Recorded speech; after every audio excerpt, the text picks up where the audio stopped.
কিছুক্ষণের জন্য স্বপ্ন সত্যি হলো, তবে যে সে স্বপ্ন নয়, কোটিপতি হওয়ার স্বপ্ন। রাজারাম যাদবের অ্যাকাউন্ট স্টেটমেন্ট অন্তত তেমনই বলছে, 2-1 কোটি নয়, প্রায় 1000 কোটি। স্ত্রীর সঙ্গে শিলিগুড়ির সেবক রোডের একটি রাষ্ট্রায়ত্ত ব্যাংকে অ্যাকাউন্ট খুলেছিলেন। টাকার প্রয়োজন পড়ায় শুক্রবার রাতে স্থানীয় একটি এটিএমে যান, কিন্তু টাকা পাননি। যা পেলেন তা ভাবনারও অতীত। रात्रि हम घर जा रहा था तो पैसा निकाला, 2000 रुपये निकालेगा। पैसा तो बाहर नहीं हुआ इसमें। हम बैलेंस चेक करा तो इसमें बहुत सा बैलेंस है इसमें। हम हैरान हो गया। कितना था बैलेंस में, कितना है इसमें अमाउंट इतना है कि बोल नहीं पाता है कितना अमाउंट है। বলবো বলবো করেও কথাটা কাউকে আর বলতে পারেননি। সারা রাত এক হয়নি চোখের পাতা। সকালে কয়েকজন ঘনিষ্ঠকে বলেছিলেন কথাটা, আর তাতেই ক্রমে ক্রমে রটে যায় সেই বার্তা।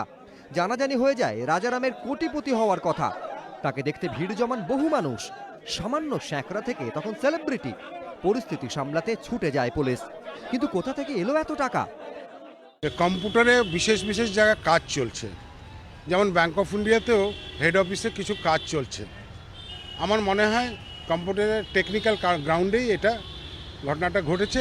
অ্যাকাউন্টে 1000 কোটি। এবার যদি হানা দেয় আয়কর দফতর, কি হবে? চিন্তায় পড়ে যান রাজারাম।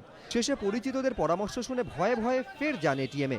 ভালো করে স্টেটমেন্টে চোখ বোলান, দেখেন আপদ বিদায় নিয়েছে। খ্যাতির বিড়ম্বনা কাকে বলে তা হাড়ে হাড়ে টের পেয়েছেন সেবকের স্বর্ণকার। শেষমেশ হাসি ফুটেছে রাজারামের মুখে।